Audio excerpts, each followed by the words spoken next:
우리 올해 25년도 한 해 이 표어가 이제 마지막으로 오늘 한번 또 외칠 것 같습니다. 다 같이 한번 외쳐볼까요? 여호와께로 돌아갑시다. 반드시 역전할 것입니다. 아멘. 아멘. 감사합니다. 사랑하는 성도 여러분, 한 해를 시작한 지가 엊그제 같은데 벌써 한 해의 마지막 주일이 되었습니다. 여러분, 이 매주 마지막 주가 되면 이 멘트는 꼭 하는 것 같아요. 얼마나 한 해가 빨리 지나가는지 모르겠습니다. 우리 성도님들 올 한 해 이렇게 지내오셨는데 어떤 말씀을 전해드리면 좋을까 고민하다가 이 말이 좀 떠오르더라고요. 여러분, 올 한 해 잘 견디셨습니다. 올 한 해 잘 인내하셨습니다. 참 많이 수고하셨습니다. 매년 느끼는 거지만 여러분, 쉬웠던 한 해가 없는 것 같아요. 돌아보면 한 해 한 해는 정말 힘겹고 참 내 힘에 벅찬, 정말 내 힘으로 감당할 수 없는 그런 한 해를 우리가 그렇게 달려온 것 같습니다. 여러분, 하루가 정말 총알 같다 그러죠. 한 주는 쏜 화살같이처럼 빠르다. 한 해가 얼마나 빨리 흐르는지 모르겠다라고 이렇게 말들을 하며 아쉬워하는데, 그런데 이렇게 시간이 빨리 흐르는 게 또한 은혜다라는 생각이 들었어요. 왜냐하면요, 참 쉽지 않은 이 시간들이 만약 더디게 흐른다면 어떻겠습니까? 그럼 이거 감당하기 얼마나 힘들겠습니까? 요즘 드는 생각이 있다면 참 돌아보면 인생이 어려움 없는 인생이었고요, 참 굴곡이 없는 인생이 없다라는 것을 깨닫습니다. 그러면서 한 가지 질문이 들더라고요. 여러분, 우리가 한 해 한 해를 살아보면서 참 이 힘겨운 시간들을 보내면서 드는 생각은 하나님이 우리와 함께 하시잖아요. 그리고 하나님 안에서 우리에게 주시는 은혜가 충만한데, 그래서 한 해를 정말 우리가 많이 기대하는데 살아보면 왜 이렇게 힘들고 어렵냐는 거예요. 매번 참 쉽게 보내는 것이 아니라 힘겹게 어렵게 인내하면서 견디면서 그렇게 보내는 것 같아요. 좀 넉넉하게 그렇게 보낼 수는 없었겠습니까? 하나님 왜 그렇게 하실까? 그런 능력도 있으신데 왜 이렇게 넉넉한 것이 아니라 참 힘겹게 보내게 하실까라는 생각이 들었습니다. 왜냐하면 우리가 참 연약해서 이렇게 힘겨우면요, 지칠 때가 있잖아요. 포기할 때가 있잖아요. 하나님과 함께하고 하나님을 찾는 것을 우리가 포기할 때가 있다는 거죠. 그러니 하나님 좀 넉넉하게 보내주시면 안 됩니까? 라는 생각이 들었다는 것입니다. 사랑하는 성도 여러분, 올 한 해 우리의 입술에 또 우리 세상의 여러 매체에서도 많이 들었던 단어가 있다면 이 위기라는 단어가 아닌가 싶어요. 경제의 위기가 있고요. 나라의 이 위기가, 통상의 위기가 있었고, 그리고 개인적으로는 건강의 위기가 있잖아요. 관계의 위기도 있고 여러 가지 위기들이 참 많았습니다. 그런데 여러분, 진짜 위기는요, 이런 것이 아니에요. 이런 것이 진짜 위기가 아닙니다. 이런 끝도 없는 위기 속에서 우리가 지쳐서 하나님에 대한 기대를 저버리는 것, 그래서 우리가 하나님을 찾지 않는 것, 기도의 자리에 나오지 않는 것, 이것이 진짜 위기입니다. 여러분, 켄시 게마츠 목사님의 책에 보면 잭이라는 목사님의 이야기가 나옵니다. 이 잭이라는 목사님이 잘 나가는 목회자였어요. 그런데 어느 날 아내로부터 이제 더 이상 당신과 함께 살지 못하겠다, 당신 신뢰하지 못하겠다 라는 이 전화 한 통을 하고는 아내가 떠나버렸어요. 여러분, 가정이 하루아침에 깨어져 버린 거예요. 가정이 깨어지니 목회직도 못하는 거예요. 목회직도 내려놔야 됐습니다. 근데 더 문제는 기저귀도 떼지 못한 아이들이 3명이나 있었어요. 그러니 이 아이 3명을 기저귀를 갈고 먹을 것을 준비하고 이러면서 모든 것 다 내려놓고 그 일밖에 할 수 없었던 거죠. 모든 것이 무너진 삶 그 바닥에서 이 잭 목사님에게 스스로에게 뭔가 던져지는 거예요. 내가 더 이상 목사도 아니고 그동안 그렇게 화려하게 내가 성공적인 그런 삶을 살았는데 이제 그 모든 거 다 내려놓고 내가 지금 이 아이를만 키우고 있는 이 시점에서 내가 정말 가치가 있을까? 내 인생이 왜 이렇게 됐을까? 하나님이 함께 하실까? 이런 의문이 들었다는 거죠. 근데 그 질문에 갑자기 하나님의 음성이 들리는 거예요. 이 베드로에게 했던 말씀처럼 세 번씩이나 반복해서 들리는 거죠. 물론이다.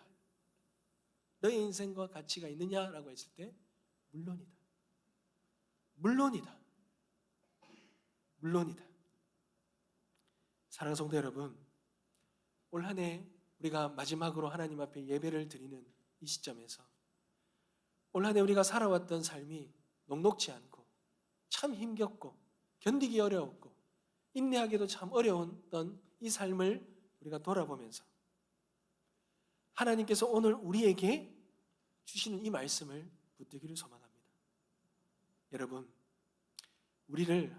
오늘 우리가 겪었던 이 모든 현실의 어려움은 우리를 지치게 해서 우리를 끝나게 한 우리의 인생을 끝내려고 하는 것이 아니라 오히려 하나님의 신실한 새로운 은혜의 시작점이 된다는 것을 여러분 잊지 마시기 바랍니다. 여러분, 오늘 우리는 이 말씀을 통해서 여전히 우리의 현실이 차가운 감옥의 바닥과 같다 할지라도 그 가운데 행하시는 하나님의 놀라운 은혜가 있다는 것, 역사가 있다는 것, 그 은혜를 발견하는 그런 은혜의 시간이 되시길 다시 한번 축복합니다. 여러분, 그렇다면 하나님은 우리의 어떤 위기의 현실 속에서 우리에게 어떤 은혜를 주시겠습니까? 우리 어떤 은혜를 행하시냐는 것이죠. 여러분, 오늘 본문은요, 예레미야 선지자가 쑥과 담즙 같은 고통을 묵상하면서 낙심하면서 이 글을 썼어요.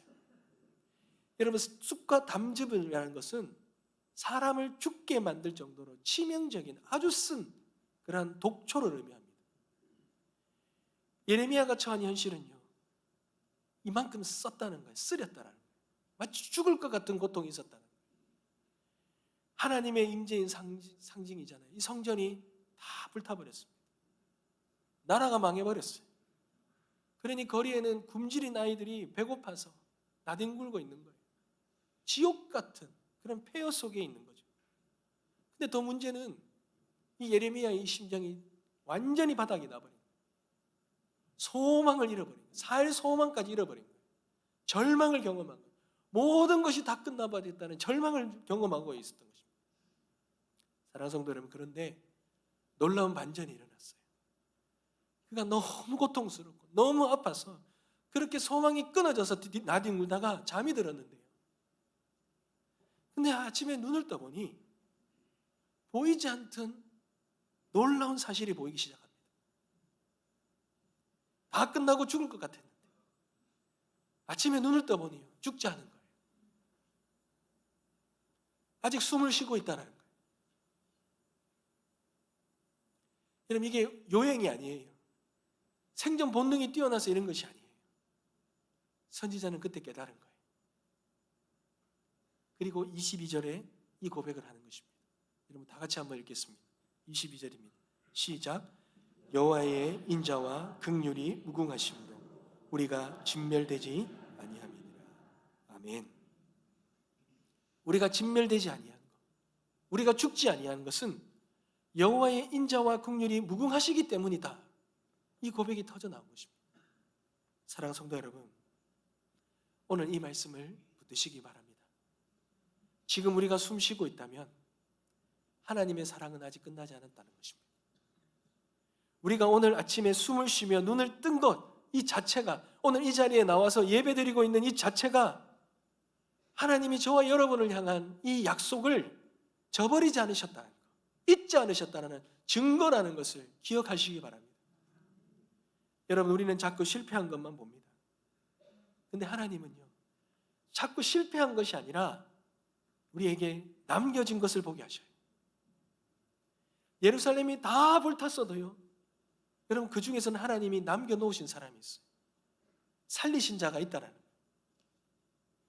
하나님은 저와 여러분의 이 위기 속에서, 이 엄청난 현실의 어려움 속에서도 우리의 생명을 보존하셨습니다. 여러분, 그 이유가 무엇이겠습니까? 하나님은 저와 여러분을 향해 놓은 약속하신 그 사랑의 줄을 놓지 않으셨기 때문에 오늘 우리가 여기 살아서 이렇게 예배를 드리는 것입니다. 여러분, 하나님의 인자라 그러죠. 인자는 헤세드라는 것입니다. 이 인자 헤세드는요, 기분에 따라서 변하는 것이 아니에요. 우리가 예쁜 짓에서 그렇게 우리를 붙드시는 게 아니에요. 우리가 엉망진창이에요.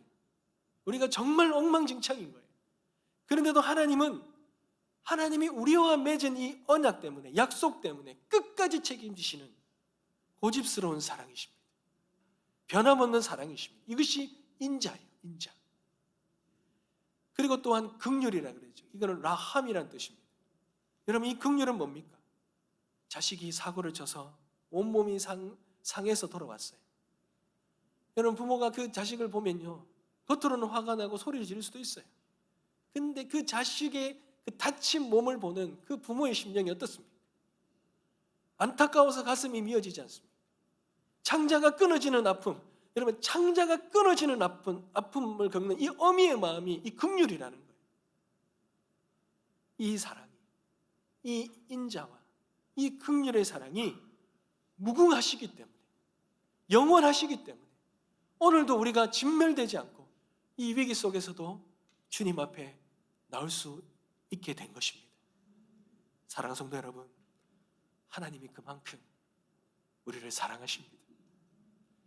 여러분, 시편 56편 8절과 9절 말씀에 보면, 나의 유리함을 주께서 계수하셨사오니 나의 눈물을 주의 병에 담으소서. 이것이 주의 책에 기록되지 아니하였나이까. 내가 아뢰는 날에 내 원수들이 물러가리니 이것으로 하나님이 내 편이심을 내가 아나이다. 아멘. 여러분, 올 한 해 사람들 앞에서는 괜찮은 척 했을지 모르지만 하나님 앞에 얼마나 많이 울었습니까? 하나님 앞에 얼마나 많이 울고 매달렸습니까? 그리고 또한 우리가, 사람들은 모를 수 있을지 모르지만 얼마나 많이 헤매었습니까? 얼마나 많이 방황했습니까? 여기서 유리함이라는 것은 방황하다는 것입니다. 우리가 어디서 멈추었고, 어디에서 넘어졌고, 어디에서 길을 잃었는지. 그런데 여러분, 이 모든 방황을요, 하나님이 다 계수하고 계신다. 우리의 방황과 헤매임에 하나님이 함께 하시지 않고 하나님 모르시는 그런 방황이 없었다는 것입니다. 여러분, 이 말이 무슨 말입니까? 하나님 앞에서, 하나님 안에서 우리의 이 방황까지도, 우리의 헤매는 이 모든 것까지도 하나님은 그것을 다 하시고 숫자 하나하나를 다 세시고 우리와 함께 걸으시고, 우리가 혼자 방황한 것이 아니라 하나님 안에서 이 모든 연단을 받았다라는 것입니다. 그뿐만 아닙니다. 우리가 하나님 앞에서 흘렸던 모든 눈물들, 하나님이 그 눈물을 모든 병에 다 담으셨다. 왜요? 보석처럼 여기시고 나의 눈물을 주의 병에 담아서 이걸 간직하셨다는 거예요. 여러분, 고대 이스라엘에는 귀한 손님이 오면요, 그 눈물을 병에 담아도 귀하게 보관하는 풍습이 있었어요. 소중하게 여기는 거예요. 하나님은 우리가 흘린 눈물 그냥 땅바닥에 흘려보내시지 않으셨어요. 우리가 홀로 쏟아낸 그 모든 눈물을 다 당신이 다 담으시고 가장 중요하고 가장 소중한 보석으로 여기셨다. 하나도 잊으신 적이 없으시다. 그뿐만 아닙니다.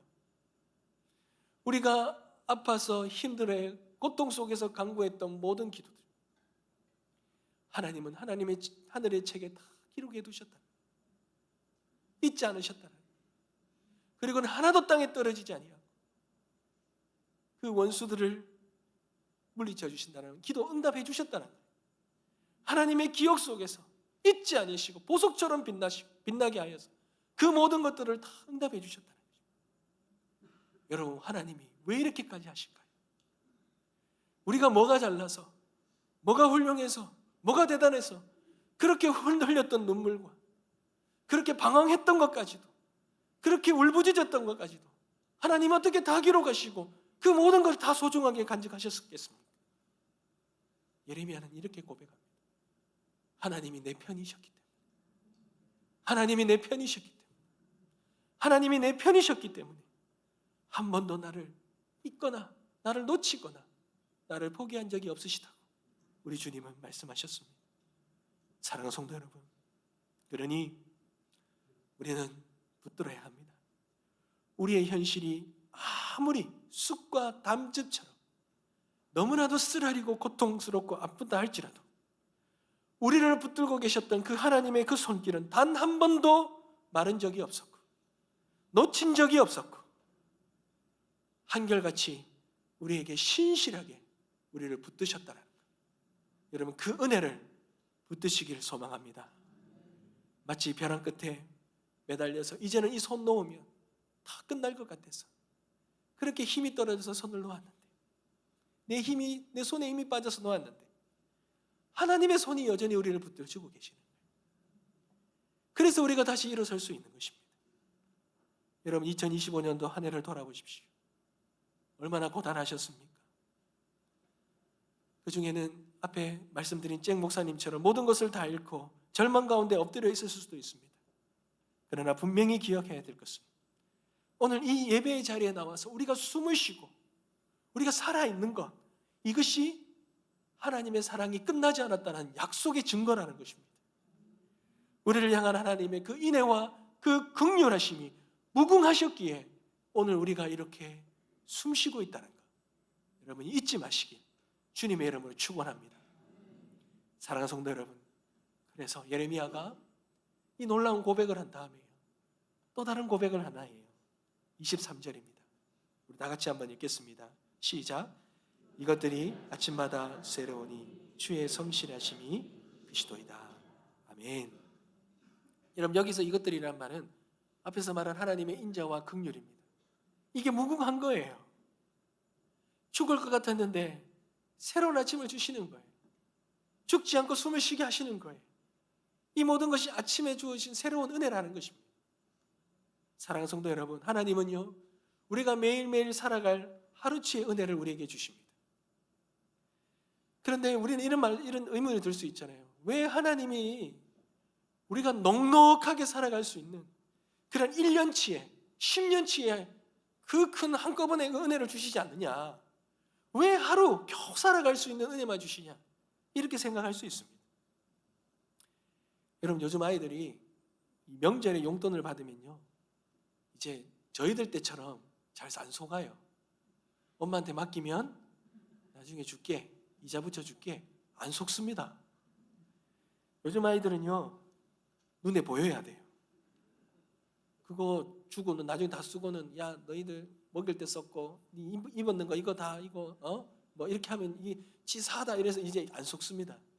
요즘에는요, 카카오뱅크 이래 갖고요, 가족 통장 거기에 자기들 이름 앞으로 본인 확인해요. 본인 폰으로도 다 확인이 됩니다. 여러분, 왜 부모님이 그 아이들의 용돈 한꺼번에 다 안 줍니까? 여러분, 그거 주면 어떻게 되는지 알잖아요. 왜 초등학생들에게 1년치 간식 하루 아침 점심 저녁 일주일 음식 다 한꺼번에 상에 안 차려줍니까? 그럴 부모가 없잖아요. 왜 그렇습니까? 아이들 못 믿어서가 아니에요. 사랑하기 때문입니다. 우리 아이들이 온전하게 성장하기 위해 사랑하기 때문에 절제를 배우고 규모를 배우고 그렇게 살아갈 수 있는 아이로 키우기 위해 사랑하기 때문에 그렇게 주는 것 아닙니까? 한꺼번에 줬다가, 돈 한꺼번에 줬다가 아이들 다 망치는, 그런 망가뜨리지 않으려고 음식 그렇게 줬다가 그 아이들 그렇게 탈나지 않도록 그 부모는 그 모든 걸 생각하면서 채워주는 거 아닙니까? 여러분, 근데 더 큰 의미가 있죠. 하나님이 하루에 은혜밖에 주지 않는 더 큰 은혜가 있습니다. 이유가 있습니다. 하나님은 날마다 주님을 의지하며 살아가는 하나님의 백성으로 삼으시기 위해 그렇게 하루치 은혜를 주신다는 거예요. 매일매일 우리를 만나고 싶기 때문에 그래요.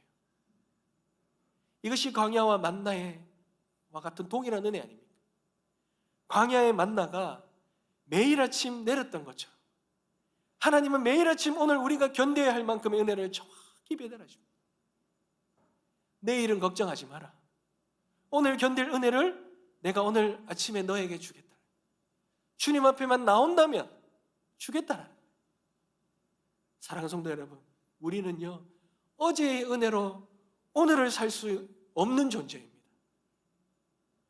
어제 아무리 큰 은혜를 받았다 해도 오늘 아침에 눈을 떴을 때 우리 눈에 앞에 마주하는 현실은 여러분 너무나 살아가기 힘든 현실이에요.